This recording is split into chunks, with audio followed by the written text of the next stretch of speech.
The high population density of Ward 1 necessitates effective public transit options.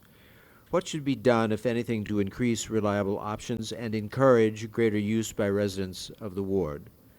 Mr. Graham. Thank you very much. I don't think this is on. Are you sure this is on? Yeah, it is. You just have to practically swallow the darn thing to be heard. I won't comment further. Is my minute up? Look, in terms of public transportation, I know there are problems with Metro WMATA, but the fact of the matter is that Metro WMATA has delivered for Ward 1, beginning with my first days in office when I authored the proposition that changed the name of the Woodley Park station to Woodley Park Adams Morgan Zoo, created a link from the red line to the green line. From that day forward, we have done everything imaginable in terms of improving public transportation. Express buses on Georgia, express buses on 16th Street. I authored the funding for the new DC circulator from Woodley Park, Adams Morgan, Mount Pleasant, U Street, McPherson Square, and Logan Circle on the way. So that, and this has become one of the most popular routes in the District of Columbia, the extension of the yellow line in off-peak hours, right through the center of Ward 1, was of my authorship. And so we are definitely committed to all of that, and we have real results to prove it. Mr. Smith?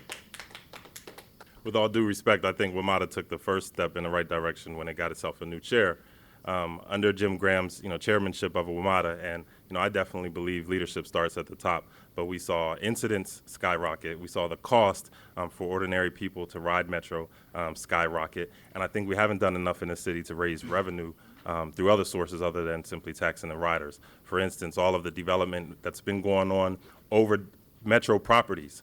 We've in fact given, and our council member in Ward 1 led those giveaways. We've given money to developers to build there. We should be raising revenue from developers to build over these sites. We should be building more retail there. Jim Graham gave $8.5 million to Donatelli and Klein to build luxury condominiums on Georgia Avenue over the Georgia Avenue Petworth station when they couldn't sell enough of their luxury condominiums. I don't support that. At the same time, we're taxing riders because we don't have enough income. That money should go to improving Metro. Additionally, we haven't taken advantage often enough, including under this leadership, of advertising opportunities within Metro. Mr. Weaver, 1 minute. Yeah, I believe the question actually dealt with how to increase them. The elements about this is that we've focused too much on a car culture, and it's absolutely correct that Ward 1 is the most densely populated part of the city. We're the smallest ward, but we have one of the largest populations. We can't continue to think of a car culture. We can't continue to give tax giveaways to build 1,000-car garages or 250-car garages. It doesn't make economic sense, and it doesn't make public transit sense. So the other element to that is this. If we're going to fight for variances for people that evict low-income people from their homes, the other thing we can't do is then give them a abatement and support their push to put 2-for-1 car garages into the condominiums that replace the low-income housing. And that's what this council member did.